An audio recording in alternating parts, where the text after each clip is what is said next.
fez e Ele ainda fará.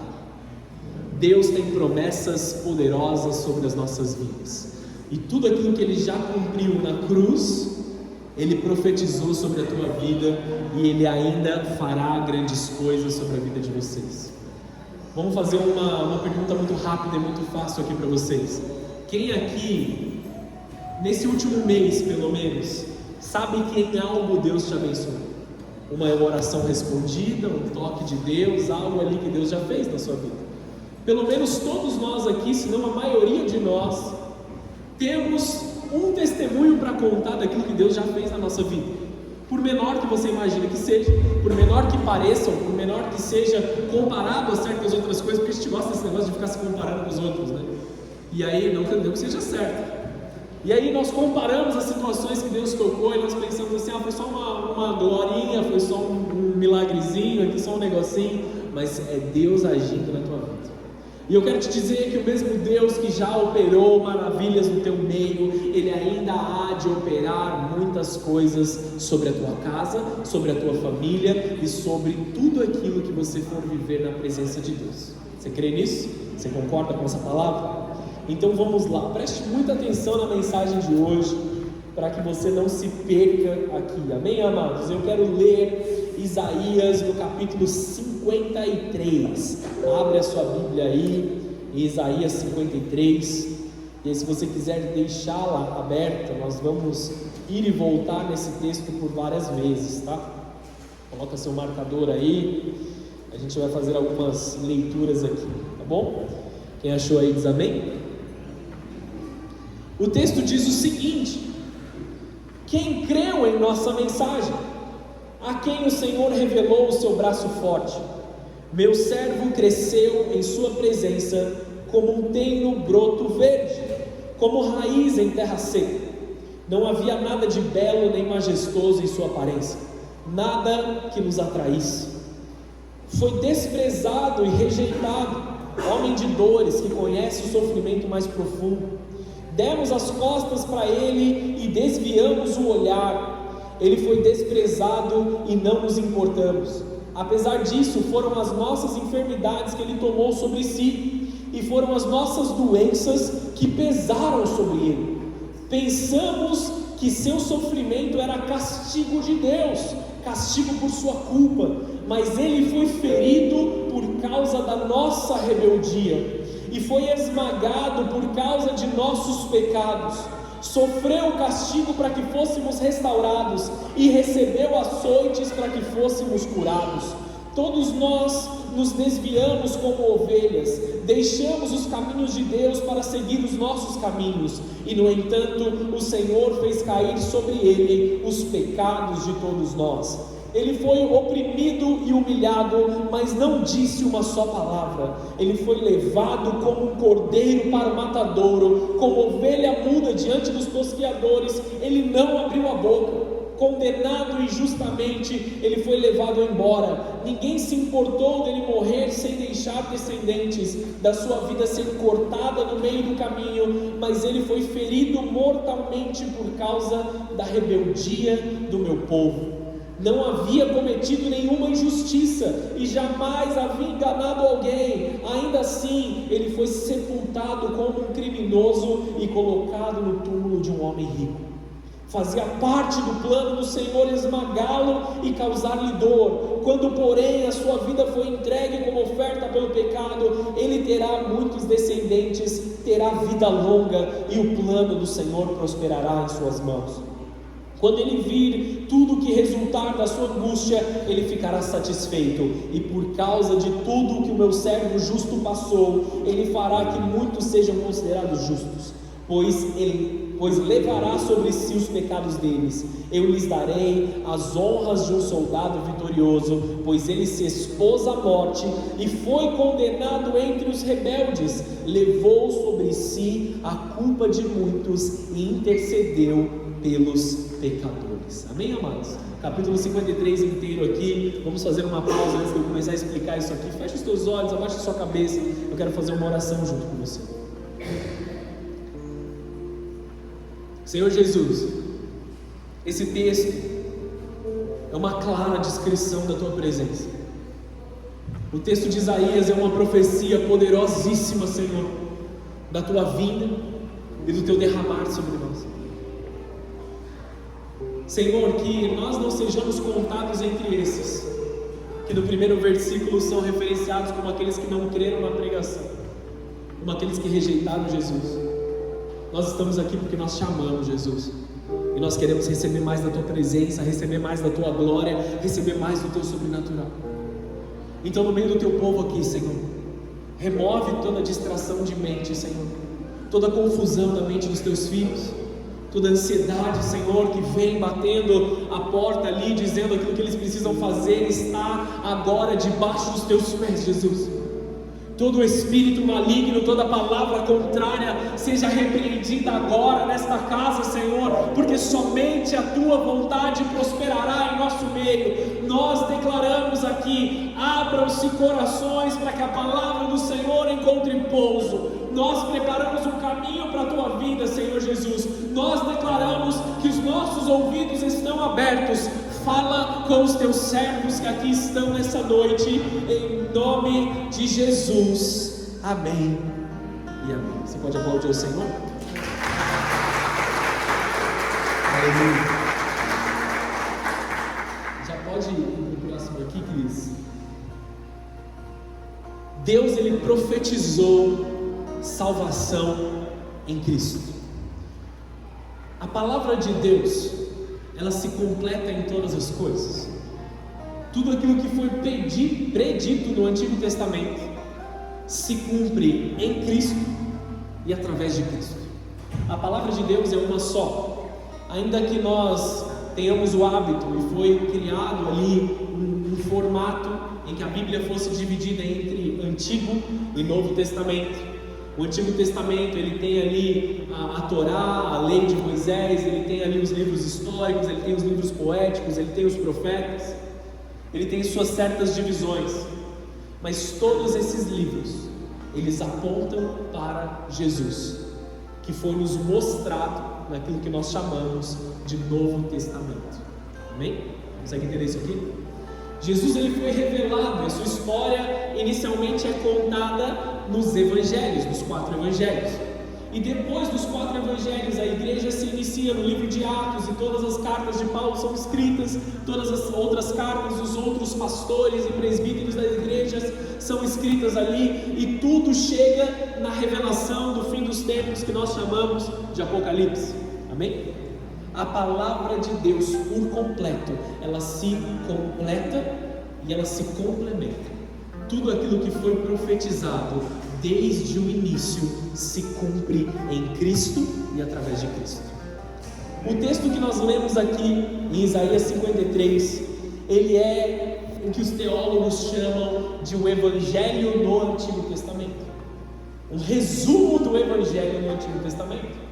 Eu não sei se você foi pegando aí enquanto nós falávamos, muitas das coisas que estão escritas em Isaías 53 são cenas vívidas que nós temos nos evangelhos. Quando nós lemos os evangelhos, nós vislumbramos cada uma dessas coisas acontecendo, cada realização desses textos aqui. Eu quero mergulhar nesses textos com um pouco de detalhes com vocês e mostrar aonde ele foi profetizado e aonde ele se cumpre, trazendo para você um gostinho de você desejar ler um pouco mais a Bíblia, mergulhar um pouquinho mais na palavra de Deus. O Espírito Santo me comissionou nessa noite aqui para pingar um mel na sua boca e te deixar com vontade de quero mais da palavra do Senhor. Amém? Eu vou tentar resumir aquilo que é muito difícil de resumir nessa 1 hora que eu estou proposto a pregar aqui. Amém, queridos? O texto de Isaías 53, que para nós é mais claro, é o Isaías 53 no versículo 5, ele fala assim: ele foi ferido por causa da nossa rebeldia, ele foi esmagado pelos nossos pecados, ele sofreu o castigo para que nós fôssemos restaurados, e ele recebeu açoites para que nós fôssemos curados. Esse é o texto que nós tomamos posse ali, nós declaramos, nós falamos, e tudo isso é verdade. Eu não estou aqui para mudar o entendimento que nós temos, mas para corroborar isso. Quando você passa por suas dificuldades, por suas dores, você simplesmente pode declarar isso sobre a sua casa, sobre a tua família, porque tudo aquilo que Jesus fez lá atrás se cumpre em nós. Tudo aquilo que Jesus fez lá atrás foi para nos abençoar, para nos curar, para nos transformar, para encher-nos da sua graça. Amém? Então, por causa daquilo que Jesus fez na cruz, nós fomos libertos, curados, sarados, e tudo se cumpre em Cristo. A salvação está em Cristo e não em outro lugar. Amém? Esse texto com certeza nos dá a segurança da salvação, das nossas falhas, dos nossos pecados, dos nossos erros. Todos aqui estamos redimidos, justificados. Você teve os seus pecados, você cometeu os seus pecados.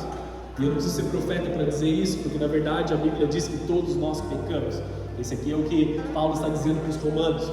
Todos nós pecamos, todos nós erramos, todos nós carecemos da glória de Deus ou não atingimos o padrão de Deus. Todos nós precisamos ser justificados. E através de Jesus, eu vou usar algumas palavras aqui, trazendo um pouco mais para o lado teólogo, Ele fez expiação pelas nossas vidas. Expiação é oferecer um sacrifício em favor de alguém, ou seja, pagar pela culpa. Ele fez propiciação sobre nós, tornando Deus propício a nós. Nós não éramos acessíveis de Deus por causa da nossa maldade. Então, por causa da propiciação de Cristo, nós nos tornamos ali propícios, e Deus se torna propício para nós nos encontramos, e nós temos paz com Deus através do sacrifício de Cristo. Está entendendo aqui? Ou foi muito teórico? Até que você entendeu, amém? Isaías, ele escreve essa profecia aproximadamente 700 anos antes de Cristo. Só isso aqui já nos surpreenderia demais, amém? Somente o fato disso ter sido escrito 700 anos antes de Cristo pisar na terra já nos surpreenderia pela exatidão de detalhes que acontecem somente nesse capítulo. Se você ler Isaías por inteiro, você vai encontrar várias e várias outras semelhanças e várias outras referências cruzadas, como nós chamamos. Ele descreve com precisão cirúrgica o Cristo que faria e quem é o Cristo e o que ele faria. Sofrer, morrer, ressuscitar pelos nossos pecados. Esse é o capítulo considerado o Evangelho no Antigo Testamento, em um mundo que relativiza a cruz, amados. Isaías 53 nos chama para voltar à essência do Evangelho. Por que nós fazemos aquilo que nós fazemos? Por que nós nos reunimos na igreja? Por que nós estamos aqui? Por que nós trazemos essas cadeiras todas reunidas aqui? Por que nós temos um momento de adoração? Nós precisamos voltar para a essência do Evangelho, que é a cruz sofredora de Cristo, que tirou o pecado dos nossos ombros. Nós precisamos voltar para a essência, para a clareza, para o cuidado. Cristo é o servo sofredor e prometido por Deus, que cumpriu as Escrituras ao levar sobre si todas as nossas dores, justificar os pecados e interceder por nós, e Ele intercede até hoje. Uma pergunta que você precisa saber responder rapidamente é: aonde está Cristo hoje? Cristo, embora a gente diga assim, Cristo está no meio de nós, Ele está no meu coração, nós precisamos ter uma consciência bíblica de que Cristo está assentado à direita de Deus Pai, no alto e sublime trono. Amém? Você precisa saber disso. Por que isso é importante? Porque o fato de Ele estar sentado à destra de Deus Pai nos dá segurança de que o sacrifício que Ele fez, Ele continua demonstrando Ele como importante e intercedendo por nós. Quando chega uma petição de Satanás e das trevas no trono de Deus, Jesus sentado à destra de Deus Pai, ele diz assim: não, pode ir embora, eu já morri por ele. Quando Satanás tenta te acusar, ele vai até Deus, ele fala assim: teu filho ali, ele não é tão legal não, olha o que ele fez essa semana. Aí Jesus fala: pode ir embora, deixa que eu com ele eu cuido. Deixa que eu santifico, eu cuido, eu perdoo, eu justifico, eu ensino, eu o amo e eu mantenho ele na minha presença. Continua aqui.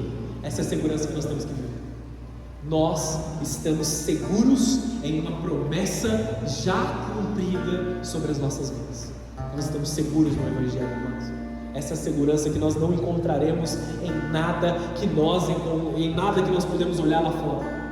Um mundo que relativiza todas as coisas, que tudo é talvez, que tudo é proporcional. Amados, muitas outras situações, religiões, ideologias, elas exigem um sacrifício daqueles que estão lá. Só que Jesus, ele não exige o sacrifício somente, mas ele é o sacrifício. Ele se entrega por nós. Ele cumpre todas as coisas, ele consumou todas as coisas na cruz. Tudo se cumpre em Cristo Jesus. Você pode dizer amém? Amém. Nós vemos aqui, amados, um Deus que é o mesmo ontem, hoje e ele é eternamente. Não existe diferença entre o Deus do Antigo Testamento e do Novo Testamento. Ele é o mesmo Deus, sempre eterno e sempre bom. Deus não apenas anuncia a salvação, mas é fiel e justo para executá-la em Cristo Jesus. Todas as promessas e profecias se cumprem em Cristo, através de Cristo. E tudo que começou no momento em que Jesus veio em carne, continua até hoje através da igreja, em nós e através de nós. Tudo aquilo que Cristo começou no momento em que Ele pisou na terra, Ele transfere sobre os seus discípulos. Ele ensina, Ele capacita e Ele nos diz: vá, continue dando fruto. Nós estamos na grande comissão, nós estamos evangelizando e batizando em nome do Pai, do Filho e do Espírito Santo. Essa é a nossa missão como igreja, amém? Continua comigo aqui, se viajaram? Estou falando um monte de texto aqui, né? Mas vai dar para entender. Todas as promessas e profecias se cumprem em Cristo. Nada está fora de Cristo. Do nascimento virginal até o ano aceitável do Senhor, a consumação dos séculos, tudo se cumpre em Jesus. Vamos para um texto aqui para a gente dar uma introdução e aí você vai entender um pouco melhor. A promessa estava em Isaías 7, versículo 14. Por isso o Senhor mesmo lhes dará um sinal. Vejam, a virgem ficará grávida e ela dará à luz a um filho e o chamará de Emanuel. Essa é uma promessa, o Deus conosco. Emanuel significa Deus conosco. Não que o nome dele seria Emanuel, mas que ele estaria em carne no meio de nós. Uma virgem daria à luz. Vocês estão entendendo aqui? O problema é que quando uma virgem estava grávida, duvidaram da idoneidade dela. Vocês estão entendendo aqui? A palavra estava lá. Os religiosos conheciam a palavra, os entendedores, eles entendiam. Desculpa pelo trocadilho, mas eles sabiam e rejeitaram, como Isaías 53 diz. E o cumprimento da promessa está em Lucas 1, versículo 27. Há uma virgem de nome Maria. Ela estava prometida em casamento a um homem chamado José, descendente do rei Davi. Gabriel apareceu a ela e lhe disse: alegre-se, mulher favorecida, o Senhor está com você. Confusa, Maria tentou imaginar o que o anjo quis dizer. Não tenha medo, Maria, disse o anjo, pois você encontrou favor diante de Deus. Ficará grávida e dará à luz a um filho e o chamará Jesus. Jesus, que significa salvação. Você vai ficar grávida do Espírito Santo e você vai gerar a salvação que o mundo está esperando. Foi o que o anjo disse para ela. E muitos duvidaram em crer nisso. O cumprimento claro daquilo que foi profetizado em Isaías 7. Como a palavra ela se complementa, como a palavra ela fecha nela mesma em todos os aspectos. Inegavelmente todo o Antigo Testamento preparou o que passa a se cumprir a partir da vinda de Jesus no Novo Testamento. E eu quero trazer mais um versículo aqui para vocês, para a gente começar a engatilhar nessa linha de pensamento. Lucas capítulo 4, versículo 17. Esse aqui, amados, você precisa ter próximo ao teu coração. Olha só. Entregaram-lhe o livro do profeta Isaías. Jesus estava com o rolo, com o livro do profeta nas suas mãos. E ele abriu e o encontrou no lugar onde estava escrito. Isso aqui é o que nós chamamos hoje de capítulo 61. Naquela época não havia divisões de capítulos e versículos, tá bom? Aquilo que nós chamamos de capítulo 61 foi o que Jesus leu nesse momento, onde estava escrito: o Espírito do Senhor está sobre mim, pois Ele me ungiu para trazer as boas novas aos pobres. Ele me enviou para anunciar que os cativos serão soltos, os cegos verão, os oprimidos serão libertos, e que é chegado o tempo do favor do Senhor. Jesus fechou o livro, devolveu ao assistente e sentou-se. Todos na sinagoga olharam atentamente. Então ele começou a dizer: hoje se cumpriram as escrituras que vocês acabam de ouvir. Amados, Jesus, ele jogou uma bomba na sinagoga nesse momento, porque ele disse que ele era Deus ali naquele momento. Ele disse assim: tudo isso aqui, que vocês estão esperando, todo esse rolo do profeta Isaías, todo esse livro registrado, tudo aquilo que vocês aguardavam, o nascimento virginal de Isaías 17, de Isaías 7, todo o sofrimento que haveria de se cumprir em Isaías 53, o ano aceitável do Senhor, o ano do favor do Senhor, se cumpre aqui em mim. Jesus joga aquela bomba no meio dos religiosos. E ali começou a ter uma bagunça. Uma das vezes que eles tiveram a intenção de apedrejar Jesus, de diminuir Jesus, acusaram ele de blasfêmia, acusaram ele de tantas coisas, mas a palavra era exata sobre a vida dele. Vocês estão entendendo até aqui? E amados, em Jesus começou o ano do favor, e ele continua sobre cada um de nós aqui. O que ele disse: libertação para aqueles que estão presos, cura para aqueles que precisam de cura, alegria sobre aqueles que estão tristes. Um favor de Deus vem sobre a igreja quando nós entramos em concordância com a palavra de Jesus. Tudo aquilo que Deus fez na terra, Ele fez através de homens que concordaram com a palavra. O momento que o cativeiro se rompeu foi o momento que o profeta Daniel se levantou para orar e concordar com a palavra de Deus. Então eu e vocês, amados, precisamos aprender a declarar a palavra de Deus sobre as nossas vidas, porque nós já estamos muito bem acostumados e ensinados a dizer: nada vai dar certo, eu sou o menor dos meus irmãos, eu sou fraco, eu não consigo. Quantas vezes na última semana talvez você não disse frases como essa: eu não consigo, eu não posso, eu não tenho dinheiro, eu não tenho tempo, eu não tenho isso, eu não tenho aquilo, ao invés de profetizar a palavra de Deus sobre a tua casa. Estão entendendo aqui comigo? O ano aceitável do Senhor se cumpre em Cristo, se cumpre hoje, se cumpre aqui em Cristo Jesus, que nos abençoa. Você pode dizer amém para isso? Eu não sei o que você precisa receber do Senhor nessa noite, mas entrando em concordância com a palavra do Senhor, com a promessa fiel, você há de receber do Senhor sobre a tua vida. Vamos para o próximo aqui. Eu tenho uma figura um tanto quanto diferente. Eu tinha visto nas redes sociais há um bom tempo atrás. Você consegue enxergar o que está aqui? Eu tinha visto nas redes sociais há um tempo atrás, eu guardei para usar no momento oportuno. Para vocês entenderem o que está nesse gráfico aqui.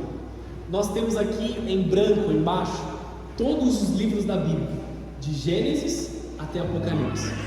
Os tamanhos dessas linhas, eles representam a quantidade de versículos para cada capítulo, tá bom? Então você consegue enxergar aqui, essa linha branca comprida aqui no Salmo 119, o maior dos salmos que nós temos, amém? Só para você ter um entendimento aqui. E todas estas linhas que fazem arcos aqui, elas são referências cruzadas da palavra de Deus. Ao todo, não há aparentes referências, referências específicas e diretas, não aparentes. Ao todo, esse cara que fez a pesquisa, ele contou 63.779 referências cruzadas. Aí você fala assim: o cara que escreveu isso é um gênio. Mas não foi apenas uma pessoa, e não foi apenas um texto. Foram diversos escritores que escreveram ao longo de 1500 anos, desde o momento em que se registrou a Torá até o momento que se registra o livro de Apocalipse na ilha de Patmos pelo apóstolo João. Olha, amados, como a Bíblia ela é completa em si mesma.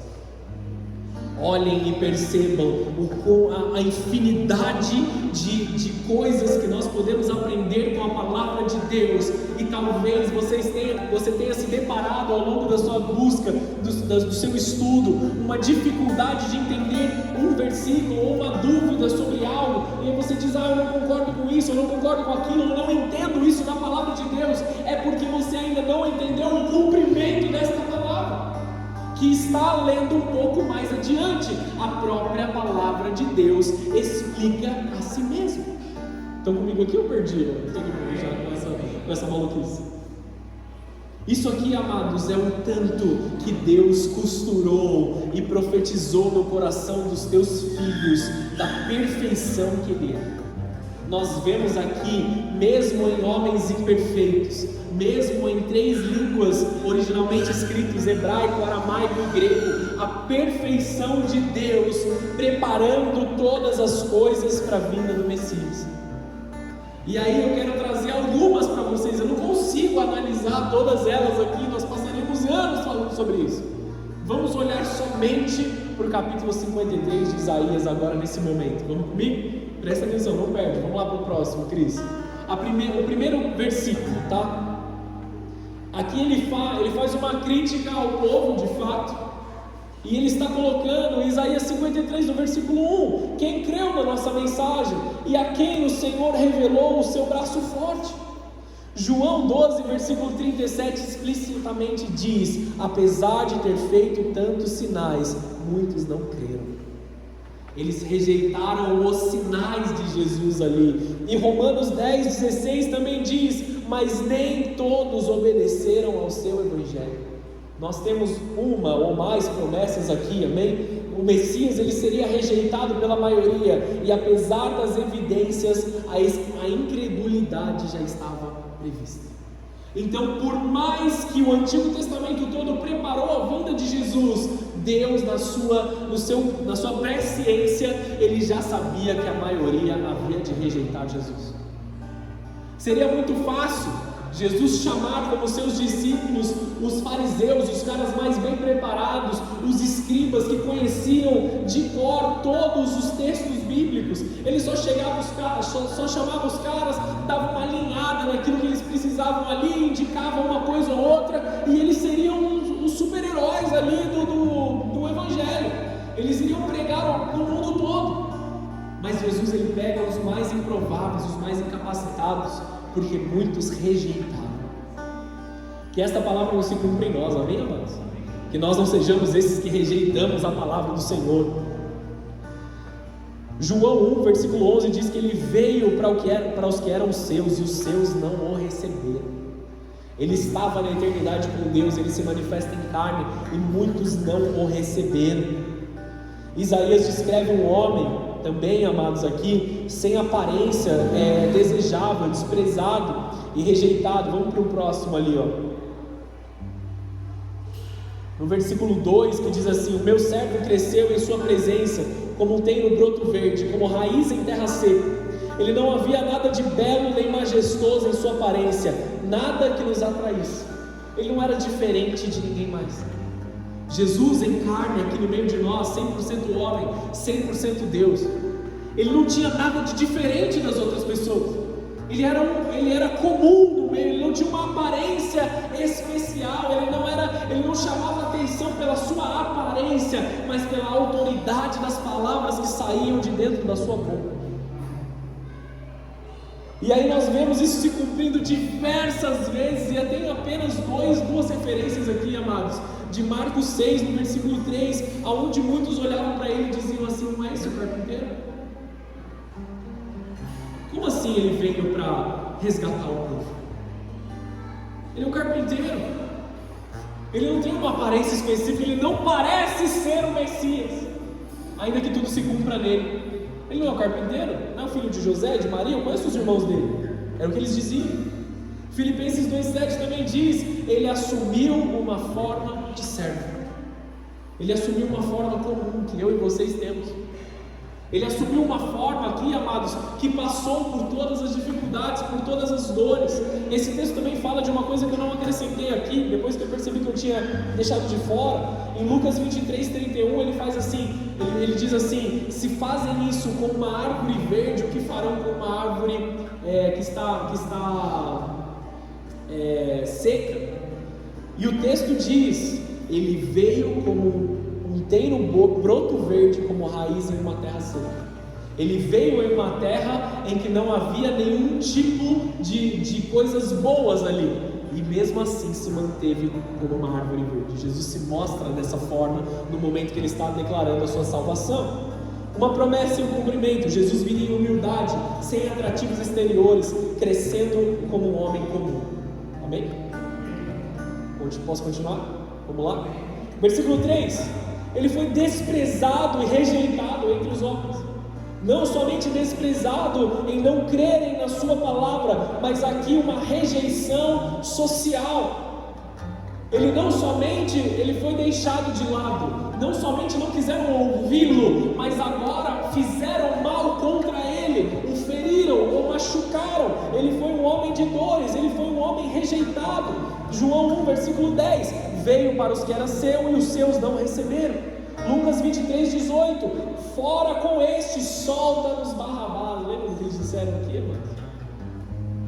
Vamos maltratar esse carpinteiro aí, que ninguém sabe nem o que ele fez de errado. Solta Barrabás. Um homem que foi convictamente condenado como um rebelde, um homem que estava causando revolta ali, um criminoso. Ele foi pego entre os criminosos. Peraí, para eu não me adiantar aqui, vou segundo o que eu preparei. A promessa e o cumprimento: Cristo seria rejeitado pelo seu próprio povo. Quem foram os primeiros a rejeitar? Os religiosos. O próprio povo de Cristo o rejeitou. Também existe um momento que Jesus diz no Novo Testamento: um profeta, o único lugar em que o profeta não tem honra é dentro da sua própria casa. Ele fala isso para os seus irmãos, porque os seus próprios irmãos não creram nele. Os outros filhos de Maria e de José, bem? Maria e José tiveram vários outros filhos. E ele diz isso: eu estou sendo desonrado dentro da minha casa, não estão ouvindo a minha pregação, não estão ouvindo a minha palavra. Ele sai dali e ele se indigna com os mestres da lei, com os conhecedores da palavra, porque rejeitaram ele, porque deixaram ele de lado. Ele está cumprindo todas as coisas, mas ele deve ser um blasfemo. E eu preciso te dar um alerta aqui. Por que esses homens rejeitaram Jesus? E porque hoje em dia nós usamos até fariseu como uma palavra, até um xingamento, mas não é um xingamento você dizer fariseu, amém, queridos? Fariseus eram os mestres da lei, os conhecedores da lei, tá bom? Qual que é a questão dos fariseus? Eles haviam se envolvido politicamente ali, eles estavam se colocando em um lugar onde eles tinham poder social, e eles tinham medo de perder o reinado deles, entre aspas. Por isso eles rejeitam Jesus, por isso eles diminuem Jesus, porque eles sabiam que um rei viria para tomar o poder deles. Quando nós estamos mais preocupados em nós mesmos, nós rejeitamos e maltratamos Jesus que está tentando nos abençoar. Quer que eu fale de novo para entrar na mente? Quando nós estamos preocupados com nós mesmos, nós rejeitamos Jesus que veio para nos abençoar. Amém, queridos? Nós precisamos dar atenção para aquilo que Cristo está fazendo nas nossas vidas.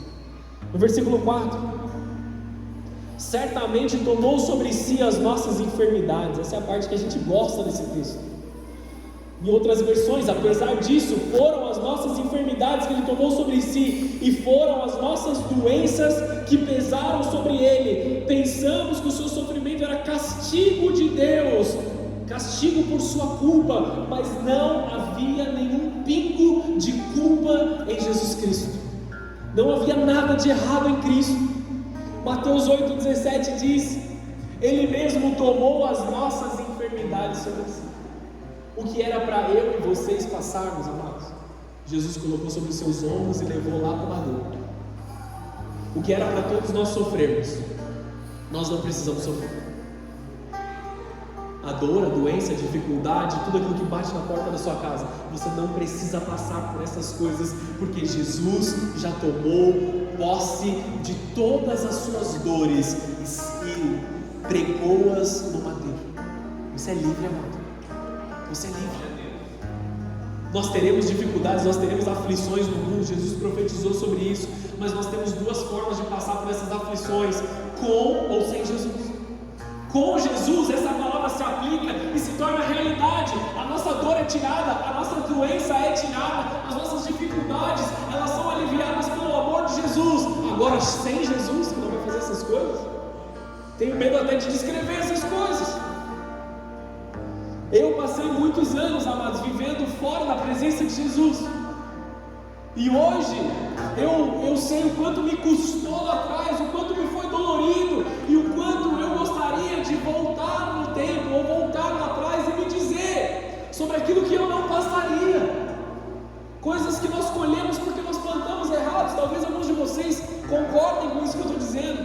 Poxa, eu passei tanta coisa errada que eu não precisava ter passado. Mas agora nós temos um entendimento. Ele tomou sobre si as nossas dores e nós não precisamos mais carregá-las.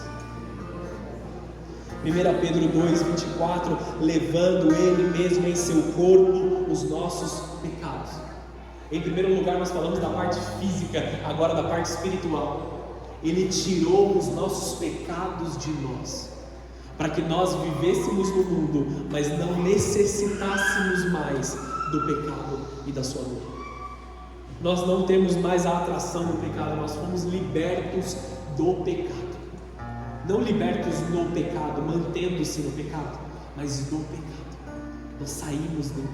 O nosso pecado foi arrancado de nós, o perdão completo de Cristo habitou nas nossas vidas. Eu tenho pregado muito sobre perdão aqui, não é, igreja? Vamos pregar hoje de novo. Nós somos perdoados. Nós somos perdoados por Jesus de todas as formas. Promessa e cumprimento. O Messias sofreria em nosso lugar, levando os nossos pecados e as nossas dores.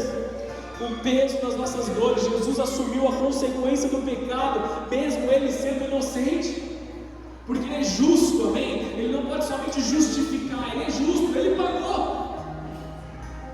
Vou te dar um exemplo. Você é homem, você é pai.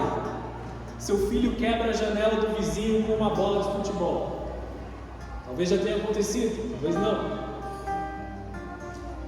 Você vai dar uma bronca no seu filho no particular, certo? Sim ou não? Sim, vamos dar uma bronca, dá aquele puxãozinho de orelha. Só que quem vai resolver a situação?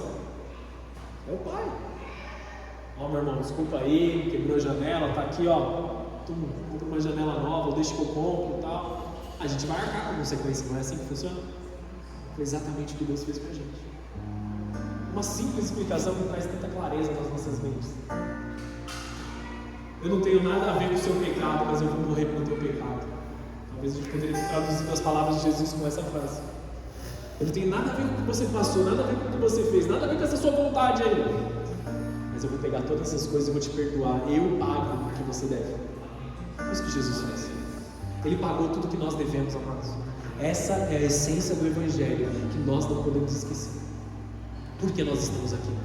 Porque Ele pagou pelo meu pecado. Por que nós adoramos a Jesus? Porque Ele pagou pelo meu pecado. Porque nós levantamos as nossas mãos no meio da adoração. Porque nós cantamos as músicas aqui na igreja. Porque nós nos reunimos domingo após domingo, durante a semana, em atividades específicas. Porque Ele pagou pelos meus pecados e pelas suas pisaduras eu fui sarado e perdoado. Eu achei que ia ter um glória a Deus mais alto, mas tudo bem. Glória a Deus. Vamos de novo? Estamos aqui porque Ele perdoou os nossos pecados. Aleluia! Vamos, igreja. A gente é pentecostal ou não? A rejeição, amados, não é um sinal de derrota espiritual. Essa rejeição de Jesus. Jesus, Ele foi rejeitado para que você fosse aceito diante de Deus. Ele foi rejeitado para que nós não fôssemos rejeitados. Ele sofreu abandono no madeiro para que nós fôssemos agraciados com o amor de Deus nas nossas vidas. Nós não podemos esquecer esse tipo de coisa. Vamos para o versículo 5. Ele foi ferido por causa das nossas transgressões. É isso que eu estava explicando aqui. Ele foi ferido por causa daquilo que nós fizemos como pecado. Romanos 4, versículo 25, Ele foi entregue por causa das nossas transgressões. É a mesma referência, o mesmo texto, aquilo que foi profetizado em Isaías 53, Paulo confirma quando ele está pregando sobre Cristo para a igreja de Roma. Em 1 Pedro 2,24, de novo, pelas suas pisaduras fomos sarados. Houve perdão sobre as nossas vidas. O castigo que nos traz a paz estava sobre Ele. É uma cura espiritual e uma restauração em Cristo. Ele foi o substituto inocente. Ele foi o substituto pelo nosso pecado. Ele foi o substituto para que nós não estivéssemos nem no madeiro, nem no inferno eternamente. O ofício de sacerdote completo. Ele não só foi um sacerdote, ele foi o sacerdote completo. Porque Ele não ofereceu sacrifício somente, Ele foi também o sacrifício que Ele ofereceu. Você consegue entender como é um ciclo fechado em Cristo Jesus? Não tem ponta solta. 2 Coríntios 5:21 também diz: Ele se fez pecado por nós. São muitas referências, depois eu posso compartilhar esse material com vocês, amém? Inclusive esse material ele vai estar no nosso guia de estudos, tá bom? Então você acessa o mesmo link lá na rede social, no Instagram da igreja, e você vai acessar lá o guia de estudos com esse material aqui adicionado, tá bom? Eu coloco lá essa semana. Versículo 6. Essa parte aqui, amados, é como se fosse algo a mais que nós recebemos de não somente estarmos perdoados. Porque nós fomos perdoados, mas nós não fomos abandonados para viver segundo os nossos prazeres de novo. Mas agora nós somos arrebanhados pelo bom pastor. Todos nós andávamos desgarrados como ovelhas, para cima e para baixo, caindo nos buracos, nos machucando, nos ferindo, sofrendo ataques de insetos, de outros animais e todas as outras coisas. Mas Ele é o bom pastor. 1 Pedro 2:25, éreis como ovelhas desgarradas, o mesmo texto. Cumprimento também em João 10, versículo 11, eu sou o bom pastor. Vocês não precisam procurar outras coisas, vocês não precisam procurar outros mestres para vocês mesmos, vocês não precisam procurar algum tipo de sabedoria no mundo. Ele é o bom pastor, Ele te conduz com segurança, Ele te conduz em paz, Ele te conduz em cuidado. A promessa e o cumprimento aqui, amados, a humanidade estava em pecado e Cristo como pastor nos resgata e cuida para que não aconteça de novo. Você entende a continuidade daquilo que está acontecendo aqui, amados? Ele continua sobre as nossas vidas, Ele se apresenta como um bom pastor, como aquele que vem cuidar de você, como alguém que dedica a sua vida na terra para cuidar das pessoas, demonstrando a sua bondade, o seu amor, sendo tardio em se irar em todas as coisas. Vale um alerta aqui, amados, que eu creio que o Espírito Santo está falando no meu coração agora. Quando nós temos problemas com paternidade na nossa vida, seres humanos, com a nossa paternidade, com a figura de pai, nós temos uma dificuldade de entender e reconhecer Deus como bom, porque nós fomos feridos pela primeira figura que representa Deus dentro da nossa casa. Você consegue entender isso?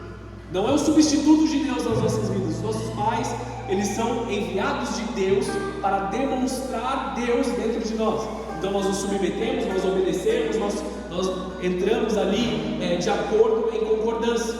Essa é a figura do pai dentro da casa. Só que se nós crescemos com problemas de paternidade, com situações difíceis, nós temos dificuldade de reconhecer a Deus nesse cumprimento do versículo 6. Eu creio que Deus é bom, mas não para mim, talvez, é o que muitos dizem lá fora.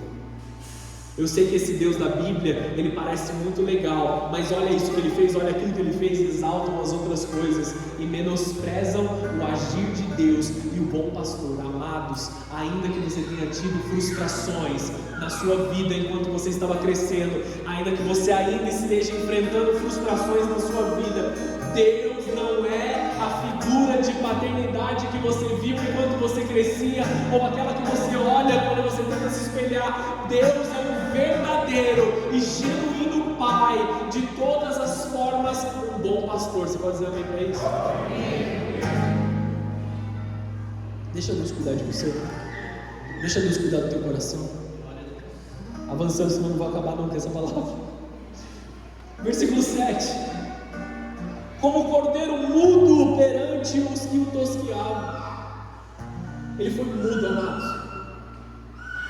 Ele detinha todo o poder, ele detinha toda a glória. Milícias e mais milícias de anjos viriam em seu favor, se simplesmente ele dissesse a palavra, mas ele foi mudo, ele sofreu calado, todas as bofetadas, todos os xingamentos, todas as chicotadas, todo machucado, o carregar da cruz, ele sofreu calado, até ser pregado no madeiro. Então ele declara para Deus: está feito.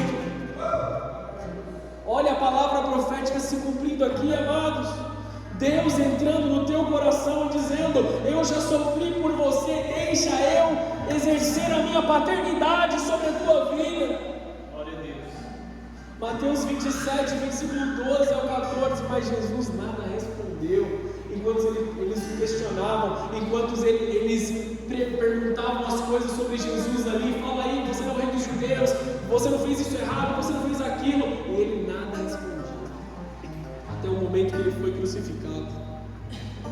Atos 8, versículo 32, quando Felipe está evangelizando o eunuco, ele usa esse texto para explicar que houve um homem que sofreu calado para que outros não sofressem mais. E aquele homem naquele mesmo dia foi batizado. Foi tirado as suas dores ali. O silêncio de Jesus diante dos seus acusadores, ele revela a submissão ao propósito redentor. Jesus, ele simplesmente poderia ter dito algumas palavras e provado a verdade e mostrado a verdade, mas ele simplesmente se submeteu, amado.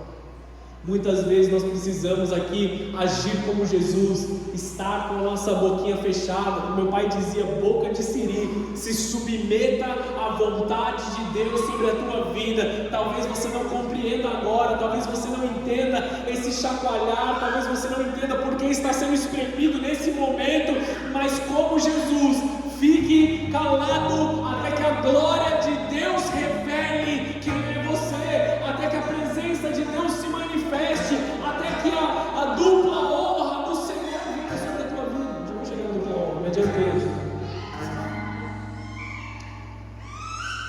Isaías 8, 53:8 diz que a vida de Jesus ela foi parada no meio, ela foi interrompida. Ele foi tirado por causa da opressão e do juízo. Atos 8:33, na sua humilhação foi tirado o juízo. Ele foi interrompido ali, sua vida foi interrompida. Ele foi morto.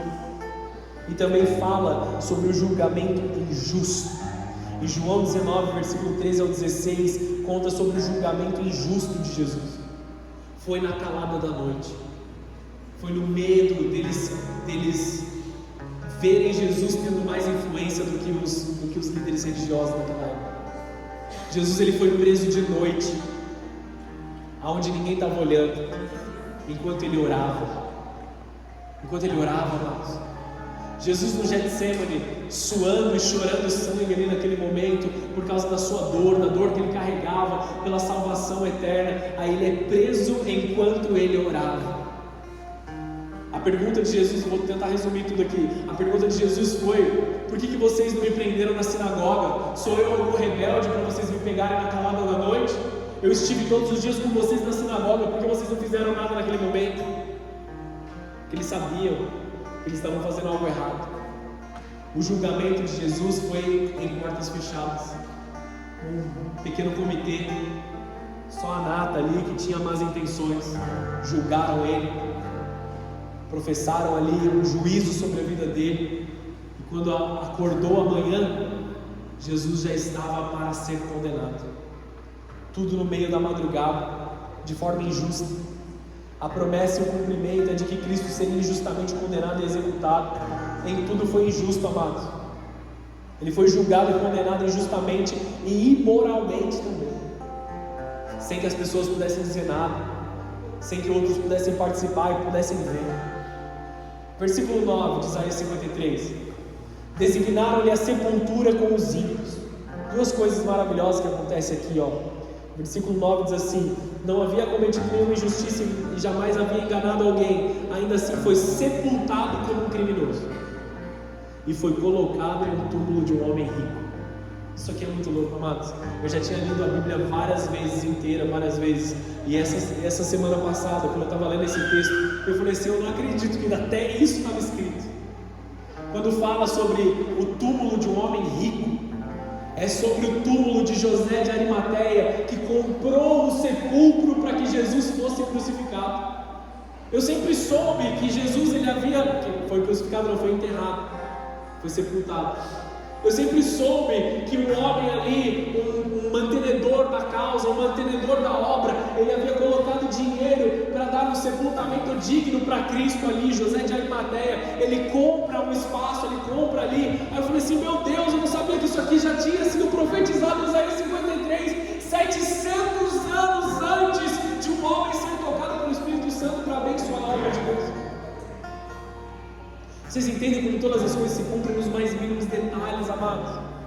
A Bíblia, a palavra de Deus, ela é maravilhosa. A vontade de Deus é maravilhosa. A vontade de Deus, ela é confiável. Mateus 27:38, ele foi crucificado entre os ladrões. Tinha um ladrão à sua direita e um ladrão à sua esquerda. Ele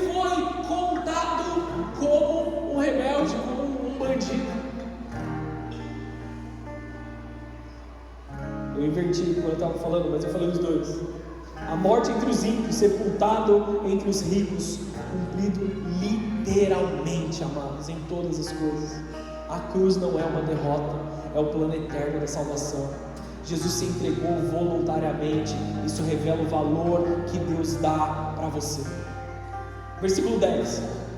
Esse texto é um pouco complicado de te explicar, mas você precisa entender isso aqui. Ao Senhor agradou moê-lo, ou ao Senhor satisfez o fato dele ter sido morto na cruz. Por quê? Deus é justo, e na sua justiça alguém precisava pagar pelo pecado. A frase Deus é justo, mas Ele decidiu te amar. Deus é justo, mas também Ele é bom. Ignora a justiça de Deus. Qualquer juiz que é justo verdadeiramente, ele não simplesmente pode perdoar pecados.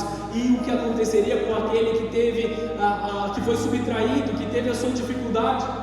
Alguém precisava pagar pelo pecado. Por causa disso, Jesus pôde ser tanto justo como justificador de injustos. Qualquer homem que justifica o injusto, ele se torna injusto. Amém? É assim que funciona. Se eu justifico alguém que está fazendo algo errado, eu me torno errado junto com ele. Eu sou cúmplice, isso é a lei. Só que se eu pago por algo que ele fez, eu estou justificando e eu me torno justo. Foi isso que Jesus fez nas nossas vidas. Por isso nós dizemos justo e justificador. Vocês estão entendendo essa parte? E aí nós amamos e nós vemos esse texto poderoso de João 3,16. Deus amou o mundo de tal maneira que deu o seu único Filho em favor daquele que crê. Todo aquele que crê. Deus amou o mundo já. Hebreus 10:10. Pelo sacrifício do corpo de Jesus nós fomos santificados.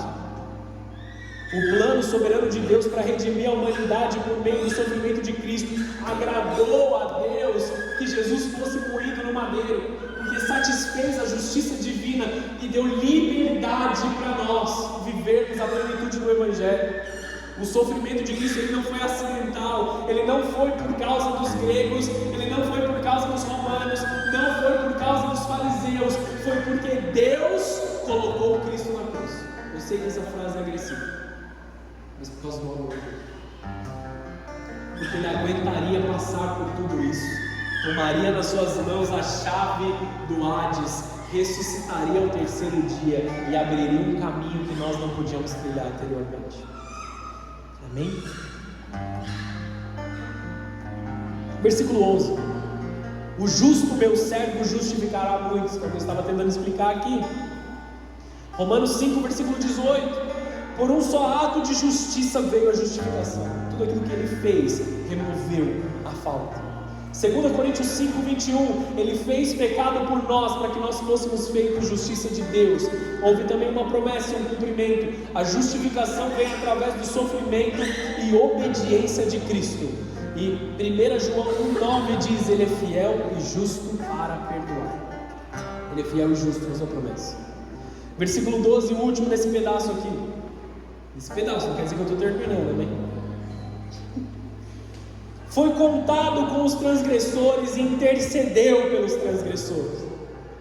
Marcos 15, 28, ele foi contado entre os transgressores. Ele estava no meio dos bandidos, ele estava no meio daqueles que fizeram algo errado. Lucas 23, 34, um texto que vocês já me ouviram pregar várias e várias vezes. Jesus, no seu maior ápice, no maior momento de dor ali, que ele estava no madeiro, ele olha para baixo do madeiro, olha para todos aqueles que fizeram transgressão contra ele, e toda a humanidade, ele diz: Pai, perdoa-lhes, porque eles não sabem o que eles fazem. Ele intercedeu não somente por nós, mas por aqueles que fizeram algo errado contra ele.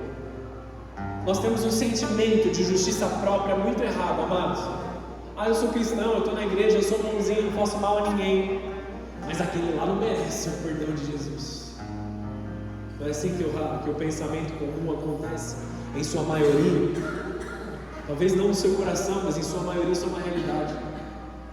Só que Jesus olha para aqueles que maltrataram ele, inclusive o homem que estava prestes a inserir uma lança no seu lado. Ele fala: Pai, perdoa-eles, porque eles não sabem o que eles fazem.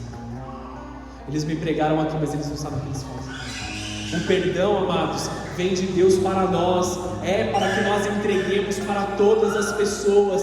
Perdão é para transgressores, aqueles que são justos não precisam de perdão. Então o perdão de Deus operou em você para operar através de você. Perdoar é necessário. Amém, amados? Um livro com esse título, amém? Você pode adquirir no final do culto. Hebreus 7:25, vive para interceder por eles. Eu não disse que Jesus se assenta à destra de Deus Pai? Ele está lá continuamente intercedendo. Continuamente intercedendo. Quanto ao irmão ali, quanto àquela irmã ali, quanto àquilo que ele fez, Pai, perdoa-lhe, porque eles não sabem o que eles fazem. Eles vão entender, eu vou ensiná-los, eles vão amadurecer. Você tem um advogado eterno aqui, amados. A justificação não depende de sentimento, mas da obra consumadora de Cristo. Se simplesmente você se entregar a Ele, se você simplesmente se entregar à bondade de Deus, algo sobrenatural virá sobre a tua vida. Isaías 53 não é só uma poesia profética, amados, é teologia encarnada em Cristo. Você precisa aprender a valorizar a cruz, voltando para a essência do Evangelho. Pregue o Evangelho puro, pregue o Evangelho na sua essência, confie na intercessão de Cristo, confie na promessa dele. Ainda que pessoas tenham falhado com você, ainda que você tenha sido derrubado por pessoas, existe um rei sentado num trono que ele quer te levantar, ele quer te abençoar, ele quer cuidar da sua vida. Como você recebeu perdão, perdoe aqueles que te ofenderam, continue a obra salvadora de Cristo. Inúmeras são as promessas de Deus no livro de Isaías, em todos os seus 66 capítulos. São 66 capítulos em Isaías. Não dá tempo da gente ler tudo e falar sobre tudo. Principalmente depois do capítulo 61, em que Isaías começa a profetizar sobre o ano aceitável do Senhor e do favor de Deus derramado em nós, amados. Quer passar por favor? Acho que é o próximo aqui. Vamos lá. Tudo se cumpre em Cristo. Pode passar mais um para frente. Em nós há de se cumprir o ano aceitável do Senhor, o ano do favor do Senhor. Toda dor já passou. Agora nós precisamos habitar debaixo do favor de Deus. Lembra no começo da pregação que eu falei sobre Jesus lendo o rolo de Isaías? Ele fala assim: hoje se cumpriu o ano aceitável do Senhor. E a pergunta era lá 700 anos antes? Foi em Jesus, há quase 2000 anos atrás? Ou é hoje o ano aceitável do Senhor? Porque nós estamos profetizando em Cristo, aonde Cristo está e aonde Cristo reina, ou seja, onde existem pessoas que se submetem a Deus, ali está o ano favorável do Senhor, o ano do favor do Senhor. Existe favor de Deus sendo liberado sobre a igreja.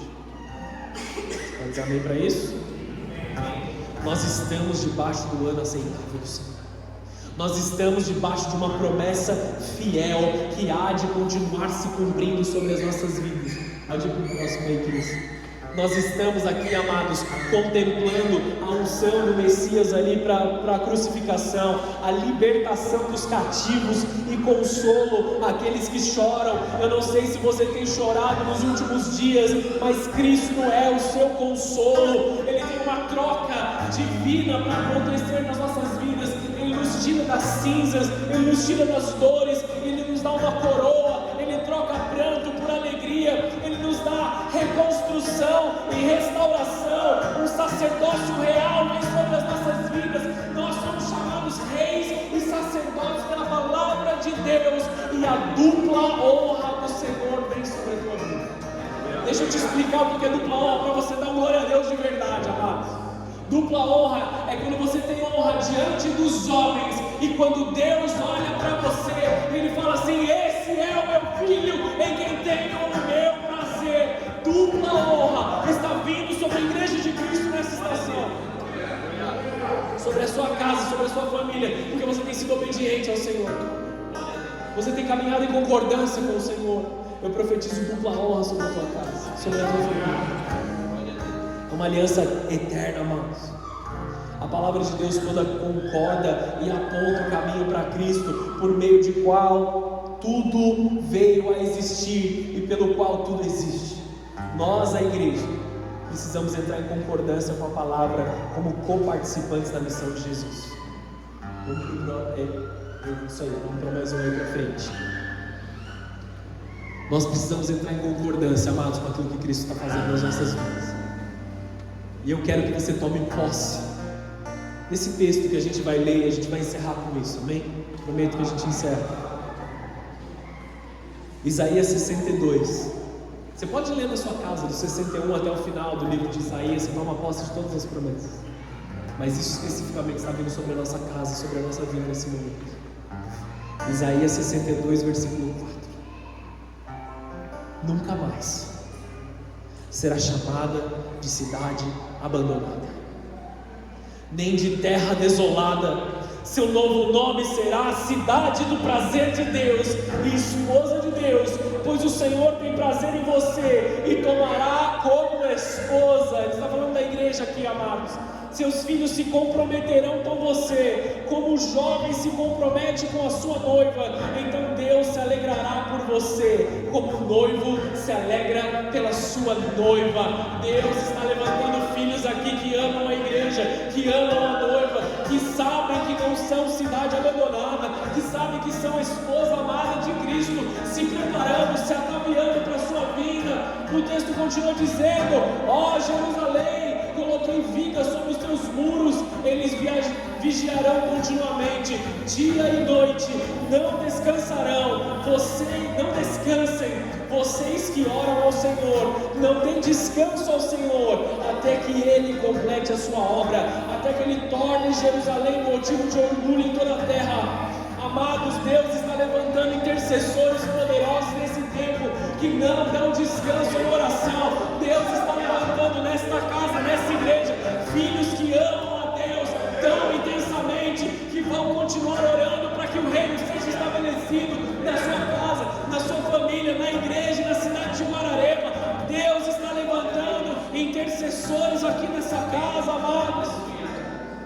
O versículo 8 continua dizendo: o Senhor jurou a Jerusalém por sua própria força: nunca mais a entregarei aos seus inimigos, nunca mais virão guerreiros de outras nações para levar o seu cereal, o seu vinho novo. Vocês que colhem o cereal o comerão e louvarão o Senhor. Nos pátios do templo beberão o vinho que prensaram. Não haverá mais, amados, sobre a igreja do Senhor Jesus, roubos e redução sobre a vida de cada um de nós. Nós plantaremos e nós colheremos. Deus há de prosperar sobre as nossas vidas. Teremos alegria de cada trabalho que nós executarmos, de cada uva que nós prensarmos. Deus está te dando alegria no teu trabalho, na tua área de atuação. Ele está te prosperando nesse lugar. Deus está entregando finanças nas tuas mãos, para que você, assim como José de Arimateia, seja um mantenedor da obra, seja um mantenedor da glória dele. Abra oportunidades e portas para que vidas sejam salvas.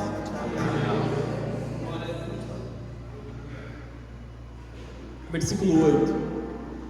Ops, não. Versículo 10. Saiam pelos portões. Saiam pelos portões. Preparem o caminho para o meu povo retornar. Aplanem a estrada e removam as pedras. Levantem uma bandeira para que todas as nações vejam. O Senhor enviou uma mensagem até os confins da terra. Digam ao povo de Sião: vejam, o seu Salvador se aproxima. Olhem, Ele traz consigo a sua recompensa. Eles serão chamados de povo santo, o povo que o Senhor resgatou. E Jerusalém será conhecida como lugar desejável, cidade não abandonada. Ele virá, amados. Ele vem trazendo consigo a sua recompensa. Ele vem sobre a tua casa, sobre a tua família, sobre tudo aquilo que você colocar os teus pés. Nós estamos firmados na palavra. É uma promessa verdadeira, é uma promessa que já se cumpriu e que continua se cumprindo sobre nós.